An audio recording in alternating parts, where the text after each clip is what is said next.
আল্লাহর কোরআনে আল্লাহর কথায় আল্লাহ বলবেন আল্লাহর কথা, কিন্তু আল্লাহ শব্দটি কি ব্যবহার করেছেন? তাহার। তো তাহার বলতে এখানে কি বোঝায়? এটাই আমাদের মাথার ভিতরে যদি ঢুকাইতে পারি, তাহলে আমাদের তরিকতের পথ, অলিয়া উলিয়ার পথ, নবী রাসূলের পথ আমাদের জন্য সহজ হয়ে যাবে। আইয়ুহাল্লাযিনা আমানু যিকুরুল্লাহা যিকরান কাসীরান ওয়াসাব্বিহু বুকরাতান ওয়াসিলা।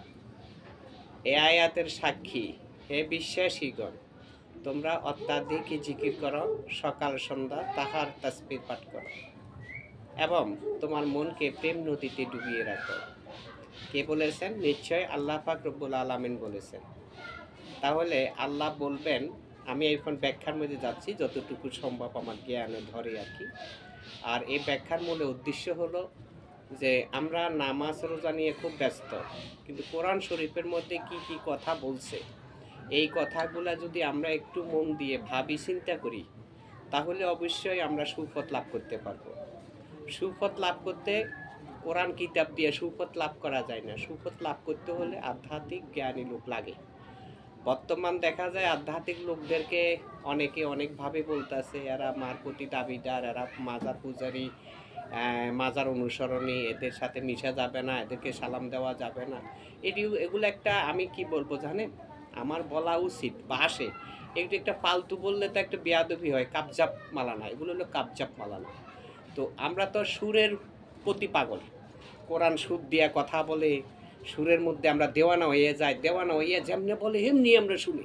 তো আসলে কোরআনে কি বুঝাচ্ছে এটা আমরা, ওরা হয়তো মাথা নিতেই পারে না। এখন আপনাদের প্রশ্ন হলো, এত বড় বড় মালানা, এরা কি ব্যাখ্যায় ভুল করে? এরা কি বুঝাইতে ভুল করে?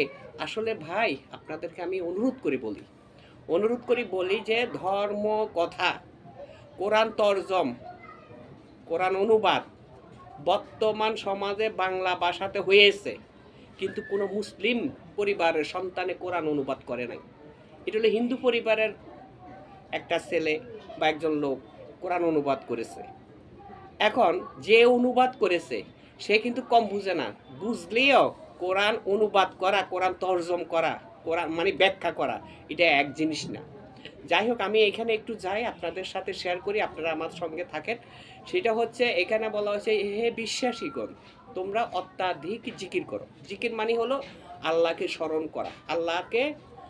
করা, মনে রাখা, আল্লাহকে ভয় করা, এটার নাম হলো জিকির। জিকিরের মধ্যে কতগুলা কথা আছে, সুবহানাল্লাহ, আলহামদুলিল্লাহ, লা ইলাহা ইল্লাল্লাহ, এরকম একটা জিকির আছে, আল্লাহু আল্লাহু আছে, ইত্যাদি ইত্যাদি। যে যেভাবে আল্লাহকে পছন্দ করে নিতে পারছে, যাদের উপদেষ্টাকারী যেভাবে নির্দেশ করেছেন সেইভাবে। তারপরে বলেছেন সকাল সন্ধ্যা তাহার, কি বলেছে? তাহার তাসবিহ পাঠ করো। কিন্তু কথাটা কার? নিশ্চয়ই আল্লাহ পাক রব্বুল আলামিনের। তা আল্লাহর কোরআনে আল্লাহর কথায় আল্লাহ বলবেন আল্লাহর কথা, কিন্তু আল্লাহ শব্দটি কি ব্যবহার করেছেন? তাহার। তো তাহার বলতে এখানে কি বোঝায়? এটাই আমাদের মাথার ভিতরে যদি ঢুকাইতে পারি, তাহলে আমাদের তরিকতের পথ, অলিয়া উলিয়ার পথ, নবী রাসূলের পথ আমাদের জন্য সহজ হয়ে যাবে। তাহার শব্দটিকে ইশারা করেছেন তিনার যে বন্ধু নির্বাচিত করা হয়েছে, খলিফা পদে পদন্তরিত করা হয়েছে, ইন্নি জাইলেকুম ফিল আরদে খলিফাতান, আল্লাহ পাক সাক্ষী দিতেছেন, যুগ জামানায় আমি আমার খলিফা প্রেরণ করি শেষ করিয়া ফেলাইছি, এমন কথা কোরআনে এই ইন্নি জাইলেকুম ফিল আরদে খলিফাতান এই আয়াতের ভিতরে এইভাবে অনুবাদে আসে নাই। অনুবাদে আসে যুগ জামানায় খলিফা প্রেরণ করিব। তো খলিফা প্রেরণ করিতেছে আমার জামানার মধ্যে, আল্লাহ আমার জন্য খলিফা প্রেরণ করেছেন, বাঁচিয়ে নেওয়া খুঁজে নেওয়া এটা আমার দায়িত্ব। এখন শরীয়তের বাধাই পড়ে আমরা যাইতে পারি না। ওই যে বলতেছে মারফতি লোককে সালাম দেওয়া যাবে না, এটা একটা হিংসুমূলক কথা। কিন্তু এখানে একটা কথা থাকে, শরীয়ত, তরিকত, হাকিকত, মারফতে চারটি স্তরের জ্ঞান যে ব্যক্তি অর্জন করতে না পারবে, সে মালানা তো দূরের কথা, সে মুসলমানই না। শরীয়ত মানি হলো শুনলাম, তরিকত মানি হলো আল্লাহ রাস্তায় রওনা করলাম, হাকিকত মানি হলো দেখলাম, মারফত মানি হলো আল্লাহ বান্দার সাক্ষাৎ লাভ করলাম বা করলো, এটা হলো মারফত। আপনারা দেখেন, এই যে হিংসুক্ত মালানা, যে সমস্ত মালানা, এরা একটাও রাসূলের অনুকরণীয় না। রাসূলের নাম শুধু মুখে বলে, আহলে বায়াতের কথা বলা হয়েছে, আহলে বায়াতের গ্রহণ না করে তার টাইটেল পাস করছে, তর্জম করছে, মুক্তি মোফারসাল হয়েছে, দামি সম্মানী হয়েছে, পাগড়ি বাইদি আছে, এখন সে তার কথা সবাই বুঝে। কারা বুঝে আপনারা একটা বিচার করে দেখুন। যারা আম মানুষ, যারা তরিকা বুঝে না, যারা অলিয়া উলিয়া বুঝে না, সম্মান করতে জানে না, যাদের সামনে বাধা সৃষ্টি হয়ে গেছে, ওই পথে যাওয়া যাবে না। কোরআন শরীফের মধ্যে সাক্ষী দিয়েছেন, ইত্তাবিউ মা উনজিলা ইলাইকুম মির রাব্বিকুম ওয়া লা তাত্তাবিউনি তুনিয়া আউলিয়া গাদিলাম্মা তাযাক্কারুন। এই যে আয়াতের মধ্যে সাক্ষী দিয়েছে, বলতেছে কোরআনে সাক্ষী দিয়েছে তো দুনিয়ার কোনো আউলিয়ার পথে যাওয়া যাবে না, দুনিয়ার আউলিয়ার পথে গেলে সব কিছু তোমার ধ্বংস হয়ে যাবে। এখন আমরা তো কোরআন বুঝি না, কোরআন না বুঝার কারণে হুজুররা, মুলুবিরা, পালানারা যে সমস্ত কথা মাদ্রাসার সাজাইয়া বলছে ওইখানে মাদ্রাসা, এখানে মাদ্রাসা, এখানে মাদ্রাসা, যখন ভর্তি করাইতে দিবেন তখন ফ্রি ভর্তি। আর ভর্তি করানোর পরে বলছে 3000 টাকা লাগবে মাসে খরচ, এমনে লাগবে, হেমনে লাগবে, অমনে লাগবে। এইভাবে কিন্তু তারা ব্যবসা করে যাইতেছে। তারা আল্লাহ রাসুলের কথা মুখে বলে, আসলে আল্লাহ রাসুলের অন্তরে তাদের প্রেম পয়দা হয় নাই। প্রেম পয়দা করতে হলে একজন আল্লাহর বন্ধুকে নির্বাচিত করতে হবে, হোক সে শিক্ষিত অথবা অশিক্ষিত। কারণ পবিত্র কোরআন শরীফের বহু জায়গার মধ্যে অলিয়া উলিয়ার কথা আল্লাহ পাক রব্বুল আলামিন নির্দেশনা করেছেন, তোমরা আমার আউলিয়াগণকে ভালোবাসো, আউলিয়াগণকে ভালোবাসো, যাহাদেরকে আমি নির্বাচিত করিয়াছি তাহাদের মধ্যে আমি লুকিয়ে রয়েছি, তোমাদের মধ্যেও আমি আছি, কিন্তু তোমাদের চিন্তা তাদের চিন্তা এক না, সুতরাং তাদেরকে অনুসরণ করলে আমাকে অনুসরণ করা হবে। এখন আমরা সেই পথে না যাইয়াও হুজুরকে কথা শুনি। একজন মারফতি লোক বলে দিব তুমি আল্লাহ রাস্তা যাইবা, তো আল্লাহ রাস্তা তো তোমরা তো জানো যে সবাই হুজুরের বলতেছে আল্লাহ রাস্তা তো আল্লাহ আসমানে, তো তুমি আল্লাহর দিকে যাইতে পারবনি। তো দেখাই দেখো মক্কা দেখা দেও, অথচ এই মক্কা নবী নবী বলে কান্না করে, এই মক্কা নবী নবী বলে কান্না করে। বিশ্বের যদি না হয় আপনি দেখবেন যে কুদরতি কিছু একটা পাথর আছে, এই পাথরটার মধ্যে অটোমেটিকভাবে পানি ঝরে পড়ে, কোনো কিছুর সাথে স্পর্শ নাই, আছে, আপনি সার্চ দিলে পাইবেন। এই পাথর কাঁদতেছে রাসুলের জন্যে।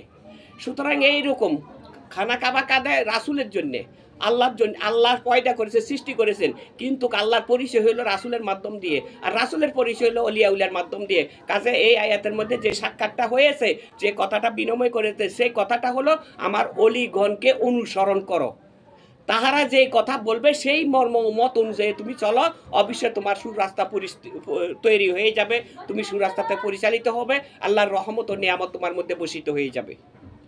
আর তোমার মনকে প্রেম নদীতে ডুবিয়ে রাখো। এই যে তোমার মনকে যে প্রেম নদীতে ডুবিয়ে রাখবা, তুমি যদি প্রেমই না করলা তাহলে প্রেম নদী পাইবা কই? প্রেম করতে হলে তো অবশ্যই একজন মানুষ লাগবে। কারণ সাধারণ প্রেম দিয়ে অসাধারণ প্রেম শিখানো হয়েছে, সমাজের নারী পুরুষ দিয়ে, তারপরে পীর আউলিয়ার প্রেম শিখানো হয়েছে, আল্লাহ রাসুলের নামে প্রেম শিখানো হয়েছে। যে ব্যক্তির অন্তরের মধ্যে প্রেম নেই তার ইবাদত আল্লাহর দরবার পর্যন্ত পৌঁছবে না বা গ্রহণ হবে না। আল্লাহ পাক বলেছেন, বুঝাচ্ছেন যে অবশ্যই তুমি ইবাদত করো, প্রেম মিশ্রিত মনের মাধ্যম দিয়ে করতে হবে। কারণ তুমি যত বেশি আমার রাসুলের জন্য, আমার নবীর জন্য, আমার বন্ধুর জন্য করুণ করবে, কাঁদবে, আমি আল্লাহ তোমার প্রতি তত দয়াশীল হয়ে যাব। সুতরাং আমি এই আয়াতটা বুঝাইতে যাই, এতগুলো কথা বলেছি, আমার কথাতে বিরক্ত না হয়ে আমার কথাগুলো একটু বোঝার চেষ্টা করবেন। আমি এই কথা দিয়ে বোঝানো হলো বা বুঝাইলাম যে আমরা নামাজ রোজা করবো, যেটা শরীয়তের আইন নিয়ম রয়েছে আল্লাহ রাসুলের আদর্শ অনুযায়ী, কিন্তু আমরা কোরআনের যে অনুবাদগুলা বিভিন্ন জনেরা দিচ্ছে, সাধক সুফিবাদেরা দিচ্ছে, সেগুলা অনুসরণতার মাধ্যমে আমরা বিশ্বাস করব। যতক্ষণ পর্যন্ত মারফতকে আমরা বিশ্বাস না করব ততক্ষণ পর্যন্ত তাদেরকে বিশ্বাস হবে না। আর তাদেরকে বিশ্বাস না হলে আমাদের মন আল্লাহ রাসুলের দিকে অগ্রসর হবে না। যদি আমরা শরীয়ত, তরিকত, হাকিকত, মারফত এই 4 স্তরের জ্ঞান অর্জন করতে না পারি, তাহলে আমাদের জন্য ধর্ম বিফল হবে। ধর্ম কর্ম বটের, অর্থাৎ শুনিয়া কর্ম বালুচরে পানি ঢেলে সারাটা জীবন নষ্ট করব, ফলে গাছে ফল কোনো আসবে না। সুতরাং আমি গ্যারান্টি দিলাম এই কথা সত্য। আমার সত্যর মধ্যে যদি আপনারা যদি কোনো রকমের মন্তব্য করেন অবশ্যই আমাকে জানাবেন, আমি আপনাদেরকে আবার কথা বলার চেষ্টা করব। সকলের প্রতি সালাম, আসসালামু আলাইকুম রহমতুল্লাহ।